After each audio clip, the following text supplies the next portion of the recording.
how would you like to achieve your first million? And today we have John join us from Georgia and Atlanta, Georgia. So John is a real investor, a real estate investor and a serial entrepreneur and co-founded one company that he already exited. So John, tell us, what are the 5 steps that you recommend to entrepreneurs to achieve the first million? Welcome to Unstoppable Podcast with Harry Sardinas, inspiring conversations with influential millionaires, investors, thought leaders, entrepreneurs who are making a massive difference with their innovative products and services, and sharing the challenges and wisdom of how they sold their first million. Yeah, great question. I find that what happens is a lot of entrepreneurs have the idea, but then it's like, what do I do about the idea? And so the first step is, I think you have to really think about, what is our target audience? What is our target market for this product or this service that you think you have a sort of a special approach to? One thing I think that's super important for an entrepreneur is make sure whatever business they're getting into is something that they're passionate about and they feel a sense of purpose around. So, there's a lot of opportunities out there. It could be a franchise business, or it could be starting something from whole cloth. But at the end of the day, if you're not passionate about it, you're not going to be able to navigate those challenging times that every entrepreneur will face. It's said, entrepreneurship is one of the loneliest things you can do in life, right? And so, it keeps you up at night sometimes. You can have a lot of stress. There's also a lot of pleasure that can come from it. But if you don't have that sense of purpose and you really don't just have a passion for what it is that you're doing, you're going to get burnout. And so I think that's a key critical component. But what I would say from there is, once you have that idea, is really niche down. In other words, the best businesses are the one that serve a very particular sector of the marketplace. So a great example, I was recently looking at some client relationship management software systems, and there's a lot out there that sort of say, well, we can work with any kind of business. But if you look at the ones that are the most successful, they're typically ones that have niched down. So for example, in residential real estate, there's one called Follow Up Boss. They only exist to serve residential real estate agents in their business. And so everything they think about is, how do I make this product better for that end user? Where if they had created it to be agnostic to the business and, something for everybody, it's going to be okay, but it's not going to have that specificity that gives them that edge. And so one of my favorite quotes is, go small to go big. So start really small. And that is the first step. Really get clear on what your business is, but then niche down as far as you can until you find a subsector that is either underutilized, underserved, or, maybe is a whole new, approach that hasn't actually been given to that sector of customers or clients, right? So going really small, don't try to serve everybody. In other words, if I'm in Atlanta, Georgia, say your company's in Atlanta, Georgia, start in your local market. Don't go try to sell to, London or, California. Keep it tight, keep it lean. Then you can start to niche out from there and build out other segments or sectors of your business. But get really good at one thing and go really small. And then once you've proven it and tested it, then that's when you can start to scale. Yeah.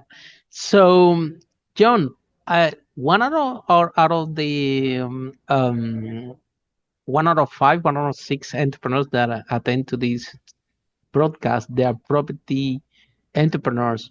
So why do you think that is it that easy to become a millionaire doing property? I would not say it's easy, but it's a great opportunity. And Why? what I would say is that, so 90% of millionaires have real estate in their portfolios, right? So Absolutely. I'm a data-driven guy. So I just look and see, what is past history shown us, and how did millionaires get to become millionaires today? And so when I see 90% of millionaires are invested in real estate in some form or fashion, that's not a clue. That's like a hammer over the head. Like, get involved, like get into real estate.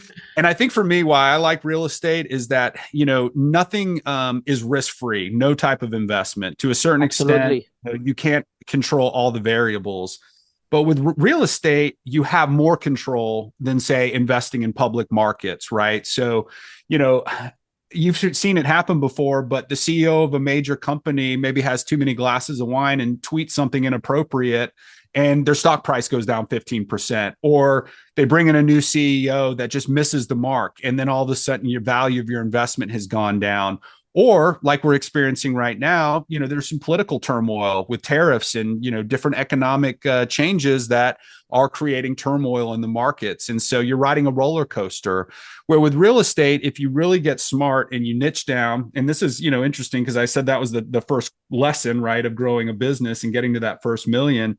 So in other words, you're not investing in real estate in the United States, you're investing in real estate in your own market, right? So, if I'm advising a young real estate entrepreneur or investor, generally my first piece of advice is buy your own home first. Now you may buy a duplex and move somebody into the other unit there and minimize your expenses.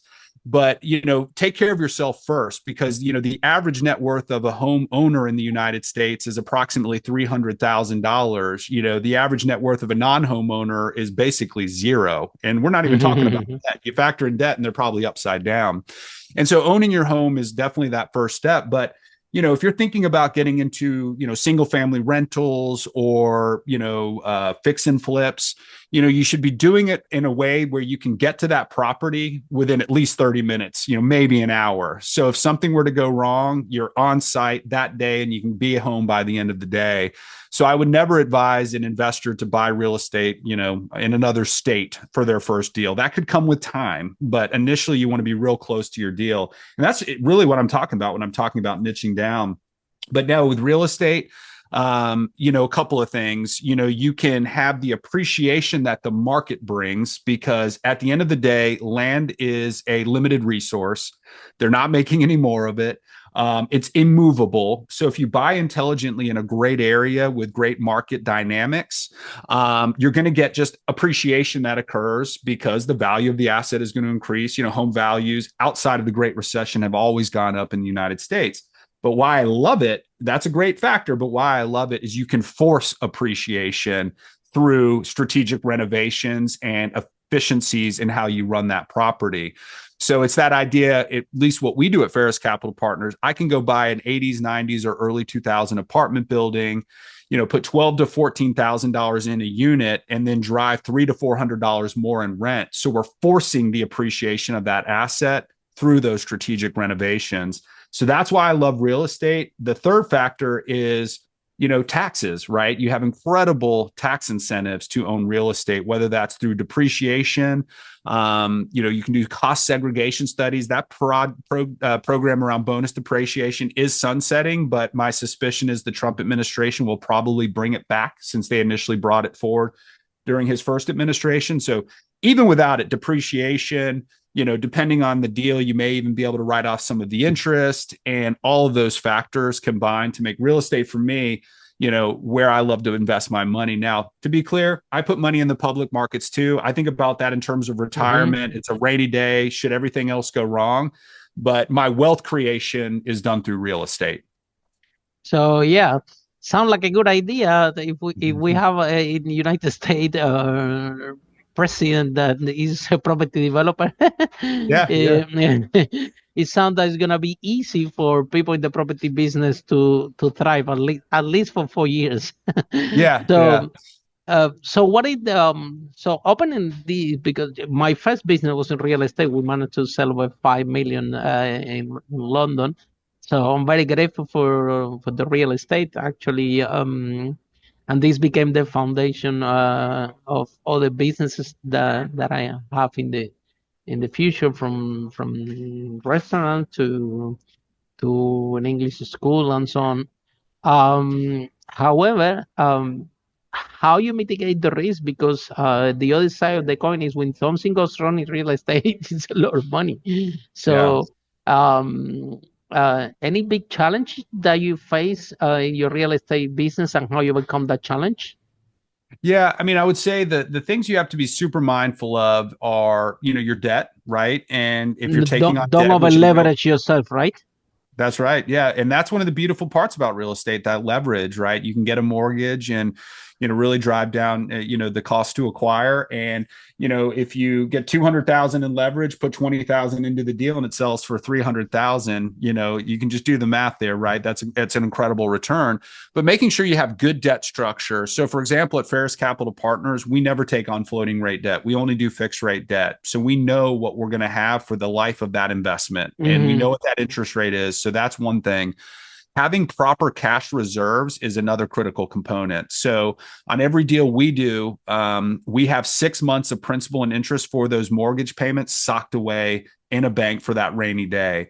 So if you're buying a single family rental, you should have so always take longer than you plan, and always cost more money than you thought it's gonna cost. At least unless you have a lot of experience, but still you need to have a gap when it comes to real estate. But again, it's a fantastic vehicle for entrepreneurs to have like you shared, like 90% of the millionaires all over the world, they have real estate. And this is the second question that I want to discuss with you when it comes to wealth creation, because we interview a lot of entrepreneurs in this podcast on Unstoppable 5 Steps How to Make Your First Million. And there is something that we see a lot that can be improved in terms of business owners, because especially if you're first time business owner, that lack of experience might lead you to, okay, I have this business and all the money that I'm making, I'm reinvesting in this business, and all the money that I'm making, I'm reinvesting in the business. And one day something happened with the business, COVID, market changed drastically, and then you end up with nothing and you don't even know what's happened. Where the more strategic way of doing it is you're making money, substantial money with your business, you invest in a property, in a property deal, and the money that you get in the profits or the rental that you're getting from this property, now you can use this money for marketing. You can use this money to put it back. You make a little bit more money in the business. Now you invest in the second property or in another vehicle that can give you this monthly cash flow, and now you have double money for marketing. So in that way, you are protected in the same way that you have some money in the stocks market. You don't have to, because you own a property portfolio. However, it's a way of you to diversify your wealth in a way that you diminish the risk. Some people that I know, they own several properties in United Kingdom, several properties in United States, and they doing this because the currency have UK have a pound, here have a dollar. They come on holiday here, and then they work there, and it's a way of them of balance out the risk for them, and in a way. However, so when it comes to risk mitigation, what message do you have for entrepreneurs out there that, without knowing, because they are first-time entrepreneurs, at least you already have one exit, you already have found your own company, you exited, and now you're working in a second one. So we can say it, because first-time entrepreneurs, they are very focused in the product, right? Now, second-time entrepreneurs, now we see things differently. We think more about wealth creation as more important than actually the business, because we can start a business and run it anytime we want, but it's as hard to keep the money actually to make it. So so what is your point of view, or what advice do you have for first time entrepreneurs, that because they don't know the risk that they are involved by putting all the money they making in the company in order to expand, and all the money making in order to expand the company without diversify, it's a huge risk for them. So John, what's your point of view on this? Yeah, so I think you nailed on something there that I think is something every entrepreneur should consider. And you said sort of like your business is making money, invest in real estate. So one thing that I found a lot of successful entrepreneurs have done is they actually own the building they operate out of, right? So maybe you have a service you offer, right? Like a massage, or a spa. buy the building that you operate in. Now, maybe it's a 4 or 5, unit retail center. And so you're cash flowing because you're renting out the other units and you're not paying rent on your current unit. I mean, you have to cover the mortgage, obviously, but if you set it up the right way, the rents can do that. That's a And if great you buy, idea, by the way. yeah, you buy in an intelligent location and the value of that asset is increasing. And candidly, Harry, I've had some folks that I know, that had service businesses that at the end of the final, at the end of the day in the final analysis, the building was actually worth more than the business, because they had it for 20 or 30 years, right?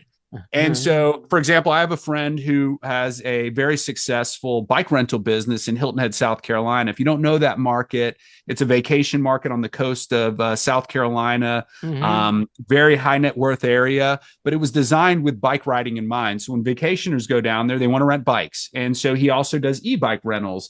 Well, he bought the retail shop that he kind of repairs the bikes in, and it's like really more of a shop, but people do stop by. He sells some e-bikes that way, but he's just watching the value of that asset increase over time, and he's using it as a shop. So instead of doing it in his garage or renting from somebody else, he's actually building wealth while operating his business. Operating the business. Yeah. So say you own a real estate company or a plumbing concern, buy the building that you operate in, right? And I think that's a key factor. Now, when you do that, you still have to you buy can write off also. You can write it off because you're using it as a business. The business is paying for it, so you can depreciation and 100%. That's right. So I think that's the thing I think a lot of entrepreneurs actually miss. They rent the building. And it's the foundation of the American dream. Look, that's McDonald's. Right. You see, they thought that they were in the business of the McDonald's bro. They thought that they were in the business of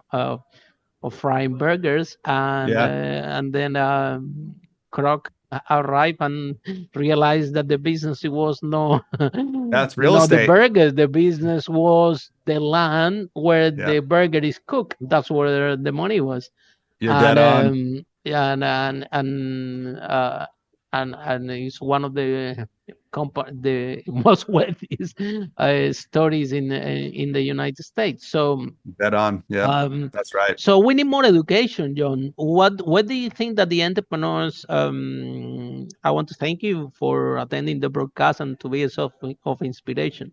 We need more education in terms of first times entrepreneurs, because let's face it, when we start our first business, we don't know what we're doing. Probably we're solving a problem that we have for us, and then we start to solve this problem for other people, or the people start to pay us money, and then we become entrepreneurs kind of by accident. We're making money, and then we're improving the product, and now we need to learn about marketing, we need to learn about sales, we need to learn about cash flow, we need to learn about taxes, we need to learn about how to hire people. And we also focus learning all these gazillion things that we need to learn in order to run the business and to make it operate. That one of the key elements that we're discussing now, which is how to mitigate the risk of the entrepreneur and how to reinvest effectively the money of your business, because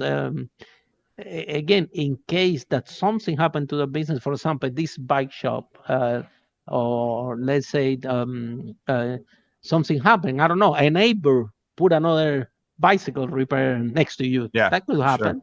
And all of a sudden, at least 25%, 40% of your income disappear, but still you have the real estate that, you can sell it, and or you can refinance, or you can refinance this, you can open another bike somewhere else, or you can buy another location. But we first time entrepreneurs, they are so busy making trying to make the business work to what we call a product market fit, getting to the first million, that it's very easy to escape. And also this financial education and wealth creation, there is something that nobody talks about, because even the people that are really wealthy, they don't even want to talk about. They don't want. They prefer to be to be in the back. So Mhm. they don't, of course, for security reasons. But this is a topic that not too many people talks about, and we really need to discuss it because we want from this broadcast, Unstoppable, we want all the entrepreneurs to be healthy, happy, and wealthy. And if they Mhm. don't learn how to create wealth and how to keep the wealth, that won't be possible. So why do you think that what we're discussing today, there is not enough information out there? Well, I think that, what happens is, people get a good idea and, maybe they're more of a visionary, right? So that entrepreneur is typically that visionary type, right? So they have, this great idea, but what often makes a person a really good visionary isn't always the same thing that makes them good at running the day-to-day operations of the business. And so I'm a big believer in building a team, and nobody does these things alone, right? So any successful business, there is a team behind that business, right? It's not just one person.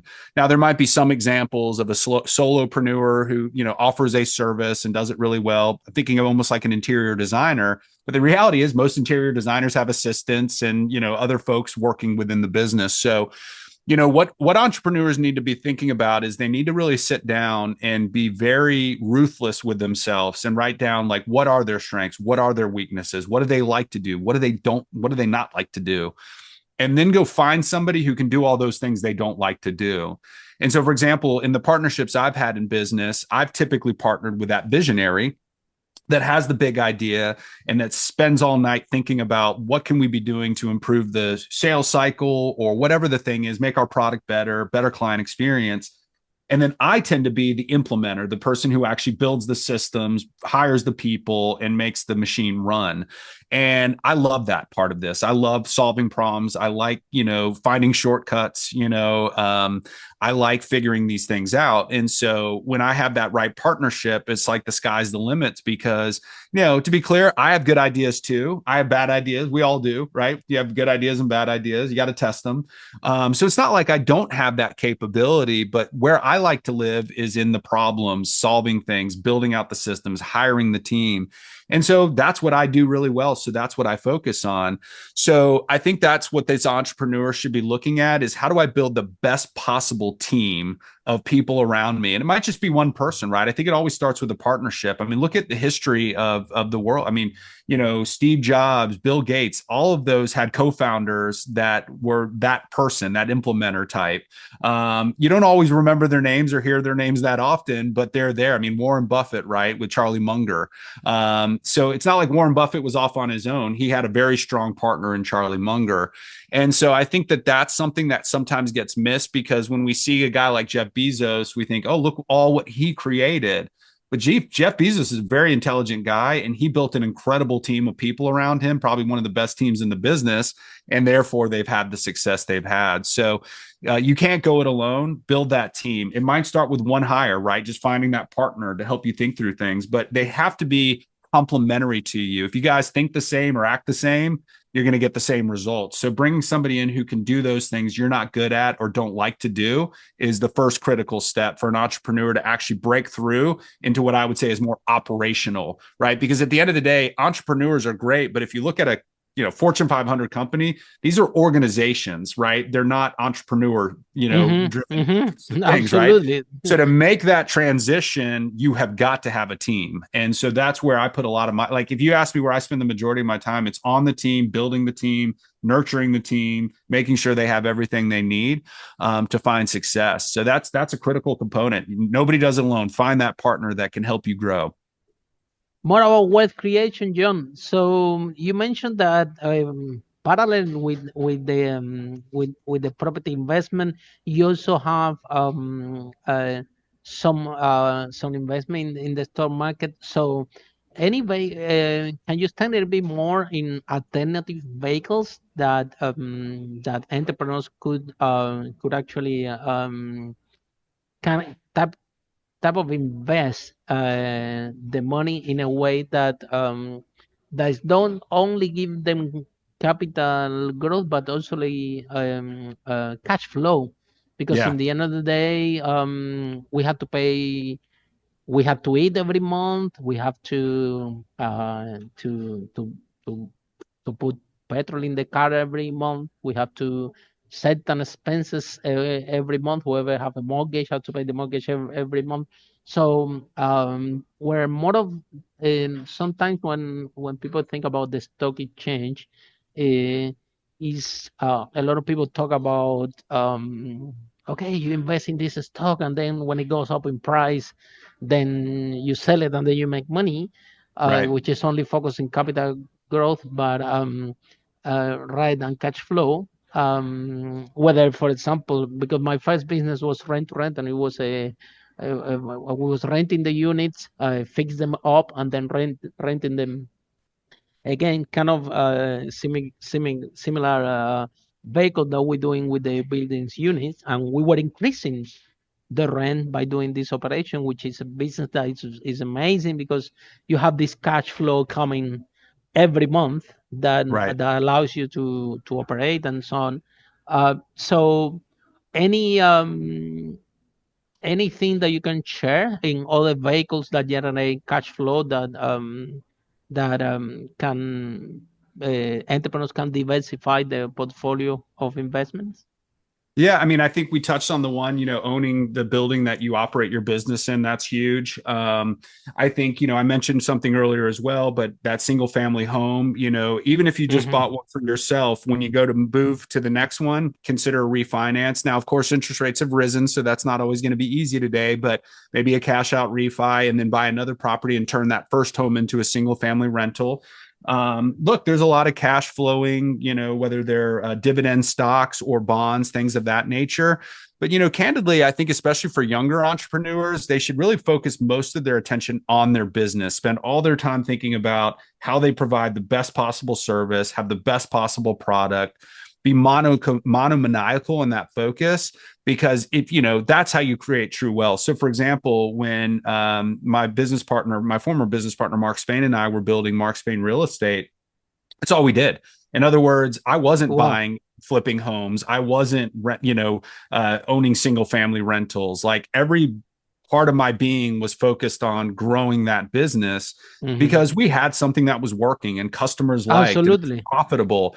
And so, one thing I've seen is that sometimes entrepreneurs can get very distracted, right? Because they like Mm-hmm. to Tell chase me shiny about it. objects, Tell me and about so, it. yeah, right. And so, like, for example, I have friends that were in the residential real estate business, had very similar companies to I had in other parts of the country, and they started a mortgage business as an add-on.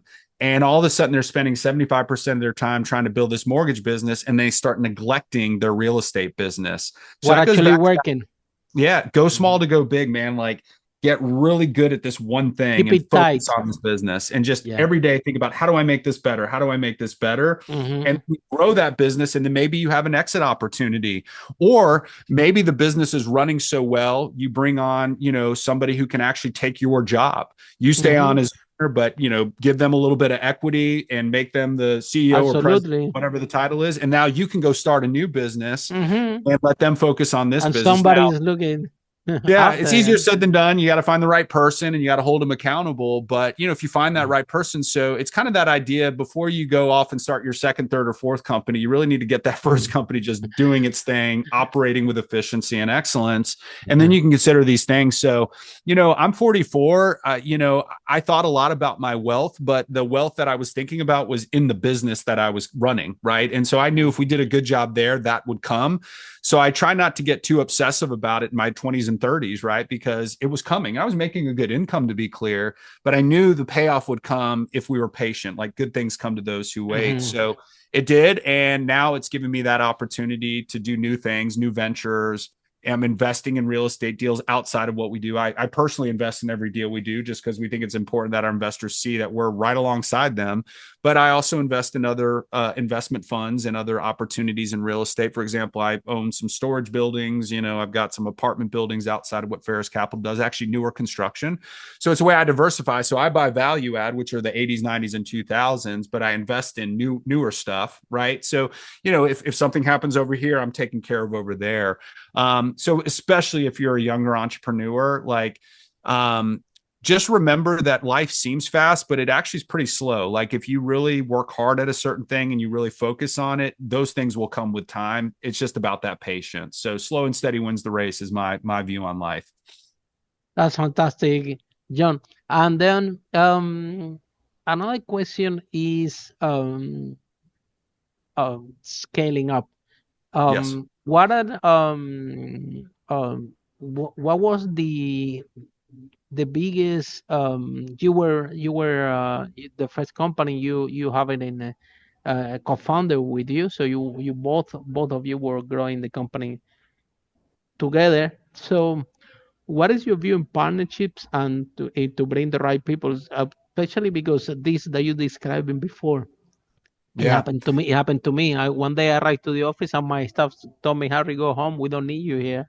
They were Oh, wow. actually better than me Yeah. operating the business, and they literally sent me home. Mm. So, what is what is your opinion regarding scaling up? Because it takes um, time, or for you, I mean, of course at the beginning it was no easy to bring the people into the business, because you need to learn how to bring the right people. I think in everything entrepreneurship is a skill. The more you practice, the better you become. You That's need to right. start to practice hiring people, and effectively eventually you're gonna, without knowing, you're gonna start to hire people that are better than you Yeah. and everything, and this is when the magic happens. So, what was your process in building the culture for your business and working with your co-founder? The Did you guys match? Was first match, or you both of you have to adapt to yourself and find out where were your strength and your weakness in order for you to work together and grow this company?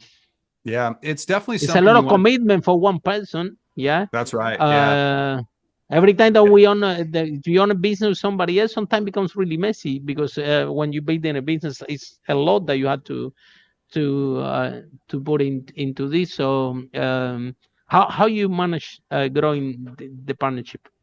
Yeah. So I think the key is to go real slow. So, for example, my first business partner, I was actually an employee of the company. It was a Mm-hmm. prior company. We ended up co founding a brokerage later.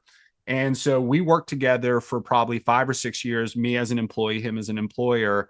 And over the years, he would give me additional responsibilities and titles. And so I kind of, Wow, climbed the ladder, so to speak.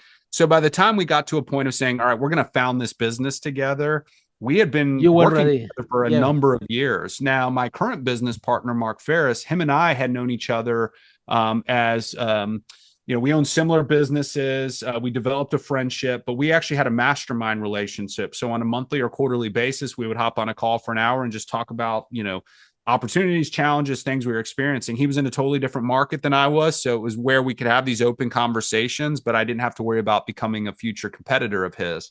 So that 6 year relationship. So when he brought this opportunity to me, I didn't have to think too hard about him because I knew him. I knew his ethics. I Mm-hmm. knew his morals. I knew how he liked to conduct business. And so that is definitely something you want to be really cautious in. It's almost like dating and getting married. I mean, really, like if you have a Absolutely. partnership and you're giving equity, like it is effectively the same thing as a marriage. Mm-hmm. And so not only do you have to be very thoughtful on who you choose to partner with, and in this context, we'll say get married to, uh, take it slow. And then if you're that entrepreneur and you think you have that person, before you make that offer, slow it down a little bit more. And then when you get to that place where you really feel comfortable, number one, never give up too much equity. Make sure you protect your equity, make it to where it's worth it for them, but not enough to where they have control or voting rights that could take you out of the deal or whatever. And so with that, I think that's important. And then, when you make that offer to this individual, put a healthy earn in. So in other words, once they get that equity, say you've got like, maybe 2-3 years before you actually are vested and earn that equity.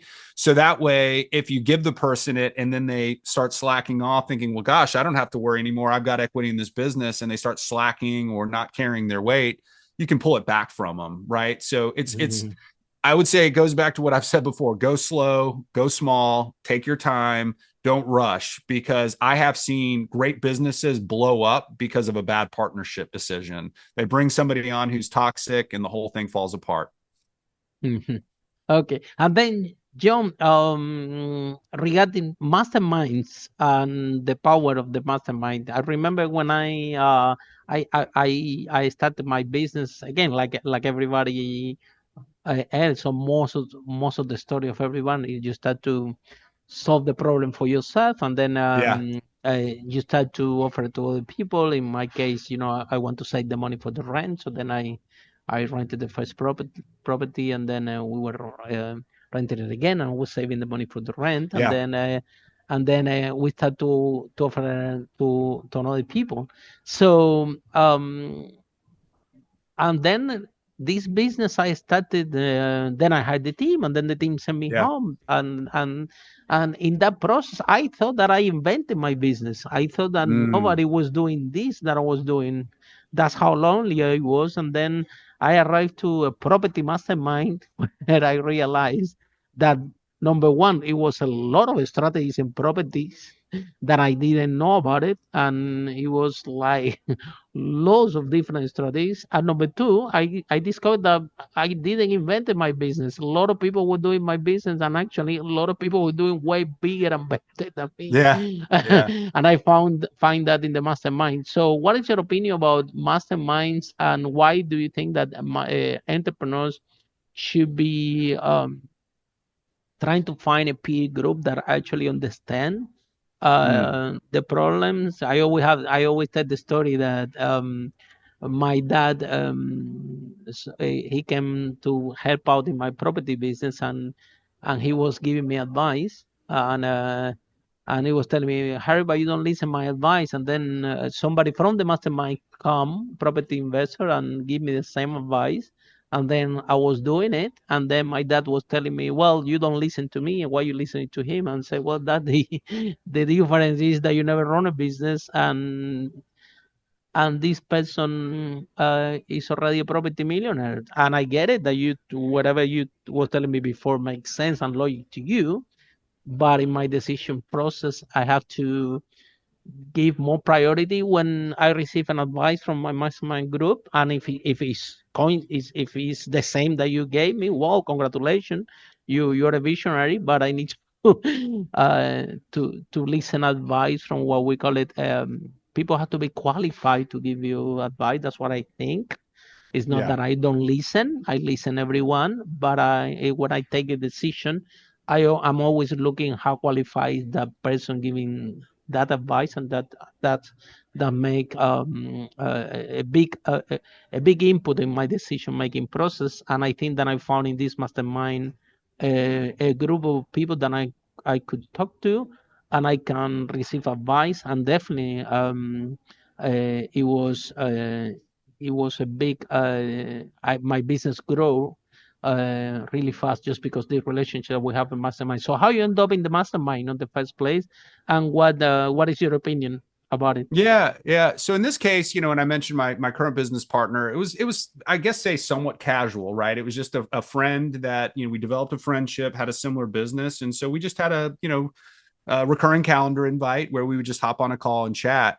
And so his qualifications were clear. He had scaled up the largest real estate team in Canada, and we were the largest in the Wow. US. So Wow. it made sense to connect. But I haven't done any of the kind of the curated mastermind groups. I know there's Mm. some valuable ones out there. Like YPO, there's some limits there based on your income and your net worth, et cetera. But I'm trying to remember some of the other names, but nothing against those. I tested a few of them out, and I found that I probably got put in a bad group. Like, for example, with one of them, I went and did like 2 or 3 meetings, and one guy was running a private school, the other was a recruiting firm, and I'm running a residential real estate business. And so we were all at different stages, and it's like their problems weren't the same as my problems. And so nice people, but I just didn't get value from it. To your point, Mm. you have to be qualified. So frankly, my mastermind and my consultant approach, if you will, are all these books behind me. Oh, I'm a wow. big reader, and I read 40 plus books, sometimes 50 plus books a year. And Wow. I read. I don't, do the Audible thing. Now, there's nothing wrong with that, but I know for myself, if I really want to ingest the information, I need to pick up the book and read it. And so, I'm always reading about different, whether it's a biography of successful entrepreneurs. One of my favorites is Shoe Dog about Phil Knight, the founder of Nike. Teaches you a lot about tenacity and just never giving up. Actually, the founder of Blackstone Private Equity Group, I think his name's Steven Schwarzman, incredible book. And so I look for those types of books. And then I look for the practical ones, how to build a syndication business, for example. So a guy named Joe Fairless wrote a really great book called The Best Ever Real Estate and Syndication Book. And so before I started this business, I read that book alongside Mark Ferris and tried to pull out as much information as possible. So, I get a little cautious, especially online. There's a lot of what I would call the charlatans, people trying to sell get rich quick schemes and, buy my proven system and you'll become a multi-millionaire. What I would encourage you to do if you're thinking about, say, for example, investing in real estate, go read like The Millionaire Real Estate Agent by Gary Keller, and read books about real estate investing. And you can learn so much there. There's no magic bullet, right? Or, silver bullet or magic pill, if you will. The only way you'll become successful in any venture in any part of your life is with, purpose and discipline and focus and tenacity. I mean, just wake up every day and attack that problem. And so that's where I think you can find so much out there. I mean, there's a book on anything and everything. And I think my view is that in order to get a book published, it's got to go past a lot of people, right? And there's got to be an audience for that book. And so versus paying somebody you found online on Instagram or whatever, maybe they catch your curiosity and you're like, that sounds cool. Well, then go Google search books on that topic and go find books. You can always go back to the consultant, and there's many really great consultants. I've worked with many executive coaches over my career. For example, I worked with a guy, Brett Hinion at Corporate Consulting, who taught us how to hire properly, and the 4 or 5 step interview process that I use to this day, he taught me. But so much can be learned effectively for free, right? Because you can go down to the library, and rent the book. Or, by the way, I don't know. I know you're in Miami now, but Goodwill in the United States, if you go to their book section, it is filled with books on entrepreneurship and best, self-improvement, because a lot of people buy the books and never read them, and then they end up at Goodwill. So even if you're young and you don't have a lot of money, man, the library, Goodwill, spend $10, $20 on a book and you'll learn more there than any consultant can teach you with a get rich quick scheme that they find online. That's my take. That may be somewhat controversial, but I'd say pick up a book, man. That's your best friend. That's your best mastermind. Learn from others. Excellent, John. If somebody is in love with our conversation, how people can find you, how this process work? Yeah. So Ferris Capital Partners, that's FARIS, capitalpartners.com. You can go on there. My contact information's on there. I love talking real estate investing, entrepreneurship. You can reach out. We'll schedule in a time to talk. If you're curious about, how we, double equity for our investors in 5 years, you can fill a form out, get on our newsletter, and be up to date on our newest deal. In fact, we have an LOI out this week and one going out next week, a letter of intent on 2 properties. So, our next investment is right around the corner. But if you just want to connect and talk entrepreneurship, feel free to reach out at ferriscapitalpartners.com.